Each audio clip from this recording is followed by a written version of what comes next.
संध्या की लाश जमीन पर पड़ी हुई थी। कई सारी मक्खियां उसके आसपास भिनभिना रही थी। कॉलेज की सबसे ऊंची मंजिल से कूदकर उसने आत्महत्या कर ली थी। किसी को कुछ समझ नहीं आ रहा था कि संध्या जैसे कॉलेज की सबसे साहसी लड़की ने आत्महत्या जैसा कदम क्यों उठाया था। संध्या की सारी दोस्तों को भी उसके इस कदम पर बहुत आश्चर्य हो रहा था। यार शालिनी, संध्या ने आखिर आत्महत्या क्यों कर ली? हमारे अधिकारों के लिए लड़ने वाली लड़की थी, किसी से भी नहीं डरती थी। फिर उसके ऊपर ऐसा क्या प्रेशर था जो उसने इतना बड़ा कदम उठाया? मीना, मेरा तो दिमाग काम नहीं कर रहा है यार। वो आत्महत्या कर ही नहीं सकती, जरूर कोई और बात है। इंस्पेक्टर वैष्णवी अपनी पूरी टीम के साथ घटनास्थल का बारीकी से मुआयना कर रही थी। गर्ल्स कॉलेज की कई लड़कियों और वहाँ के स्टाफ से वो पूछताछ भी कर रही थी, जिससे भी उसने संध्या के बारे में पूछा। सभी ने कहा, मैम, संध्या इस कॉलेज की सबसे साहसी लड़की थी। अभी कुछ दिनों पहले की तो बात है, उसने गांव के हमारे इस कॉलेज के लिए लंबी लड़ाई लड़ी और जीत हासिल की। संध्या जिस कॉलेज में पढ़ती थी वहाँ पर शौचालय नहीं था, जिसके कारण लड़कियों को जरूरत पड़ने पर खुले में जाना पड़ता था। इसलिए लड़कियों को बहुत ही शर्म महसूस होती थी। संध्या ने कॉलेज प्रशासन से बात की। देखो संध्या, तुम जानती हो कि कॉलेज में फंड की कमी है और इस समय हम कोई भी निर्माण नहीं कर सकते हैं। माफ करिएगा सर, ये कॉलेज सरकार चलाती है। सरकार के पास आपकी तनख्वाह के लिए फंड है, हम लड़कियों के लिए फंड नहीं है। ये तुम सरकार से जाकर पूछो और कॉलेज में नेतागिरी बंद करो। मैं नेतागिरी कर रही हूँ? अरे, आपको पता है हम लड़कियों को कितनी शर्मिंदगी उठानी पड़ती है बाहर खुले में जाने में। 50 लोग हमें घूरते हैं, हमें ताकते हैं। कुछ लड़कियों ने तो ये भी कहा है कि बाहर उनके साथ छेड़खानी भी होती है। सर, अगर किसी लड़की के साथ कुछ ऊंच नीच हो गई तो फिर उसकी जिम्मेदारी कौन लेगा? कान खोलकर सुन लीजिए, 1 सप्ताह के अंदर अगर इस कॉलेज में शौचालय नहीं बना तो हम मीडिया में जाएंगे, मंत्री जी से मिलेंगे, लेकिन अपनी जायज मांग पूरी करवा कर रहेंगे। आखिरकार संध्या की जिद की जीत हुई। कॉलेज में देसी शौचालय का निर्माण शुरू हो गया और कुछ दिनों में ही शौचालय बनकर तैयार हो गया।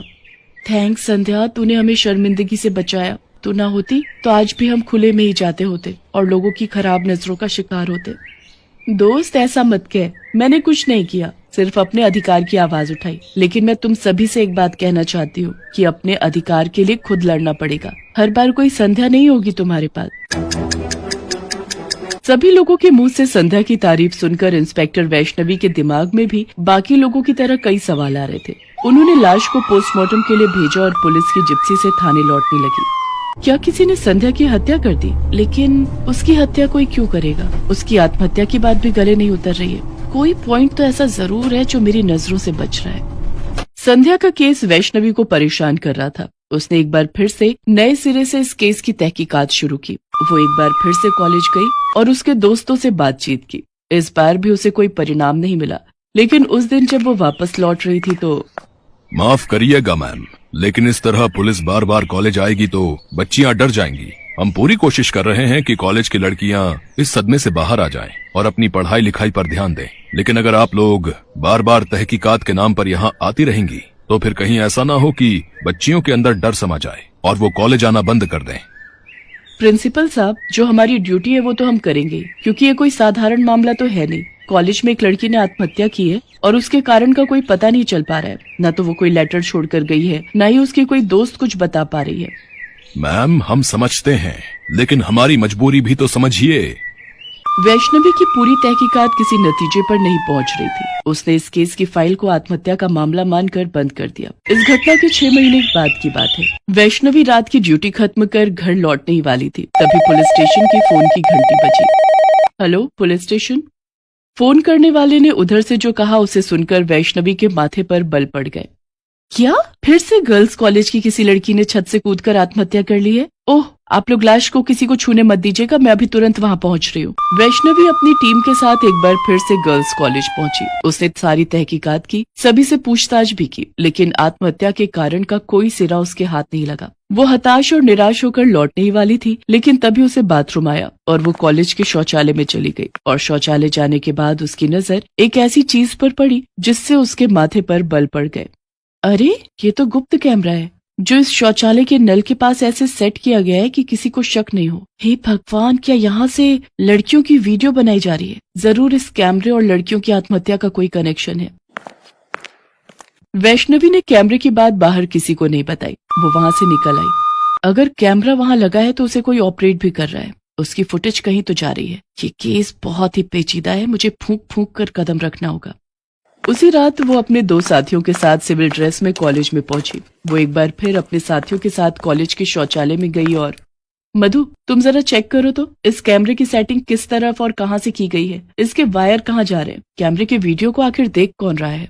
मधु ने सारी सेटिंग चेक करनी शुरू की और थोड़ी देर में वो नतीजे पर भी पहुंच गई कि आखिर इस गंदे खेल के पीछे किसका दिमाग चल रहा है। उसने जब ये बात इंस्पेक्टर वैष्णवी को बताई तो, ये तुम क्या कह रही हो मधु, तुमने ठीक से सारी सेटिंग देखी तो? मैम ये देखिए, ये तार कहाँ है, और ये देखिए इसे अंडरग्राउंड तरीके से यहाँ कनेक्ट किया है इस कमरे में, और इसका एक्सेस है इस कंप्यूटर पर। सारी सच्चाई जानकर वैष्णवी का मुंह खुला का खुला रह गया। कॉलेज का प्रिंसिपल दयाल बहुत ही बदमाश और भ्रष्टाचारी किस्म का था। वो सरकार से मिले फंड को गलत तरीके से खर्च करता और उन पैसों से अपने लिए प्रॉपर्टी खरीदता। संध्या ने जब पहली बार कॉलेज के फंड की बात कही थी तो वो सोच में पड़ गया था। मुझे इन लड़कियों के लिए शौचालय बनवाना ही पड़ेगा। अगर नहीं बनवाया तो बात मंत्री जी तक पहुंच जाएगी और फिर मेरे घोटालों की पोल खुल जाएगी। जब वो शौचालय बनवा रहा था तो उसके दिमाग में एक शातिर ख्याल आया। उस संध्या के कारण मुझे बहुत नुकसान हुआ है, अब उस नुकसान की भरपाई तो करनी ही होगी। क्यों ना मैं कॉलेज के एक शौचालय में गुप्त कैमरा लगवा दूं और उसका कनेक्शन अपने ऑफिस में कर लूं। बाद में उन रिकॉर्डेड फुटेज को मैं मार्केट में बेच दूंगा। अरे लाखों मिलेंगे मुझे, लाखों। उसने कॉलेज के एक मिस्त्री को पैसों का लालच देकर इस काम के लिए मना लिया और फिर कैमरा लगने के बाद उसका गंदा खेल शुरू हो गया। लेकिन एक दिन संध्या की नजर उस कैमरे पर चली गई। संध्या बहुत ही स्मार्ट लड़की थी। उसने अपने लेवल से जांच की तो उसे सारी असलियत का पता चल गया। मुझे तो आपको सर कहने में भी शर्म आ रही है। अरे आपने लड़कियों के शौचालय में कैमरा लगवाया है? अरे आप तो बहुत ही बदमाश किस्म के आदमी निकले। मैं पुलिस को सारी बातें बता दूंगी और आपका काला चेहरा बेनकाब कर दूंगी।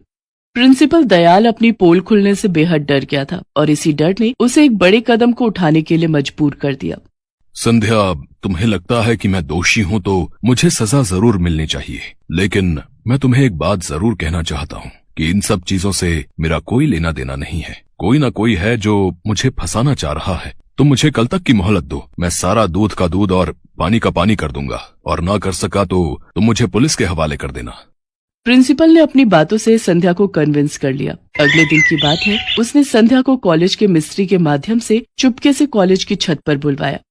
संध्या, मुझे सारी सच्चाई का पता लग गया है और इसके पीछे किसका हाथ है आज उसका चेहरा सबके सामने बेनकाब करूंगा। लेकिन उसके पहले मैं उस बदमाश का चेहरा तुम्हें दिखाना चाहता हूँ जिसने ये सारी साजिश रची।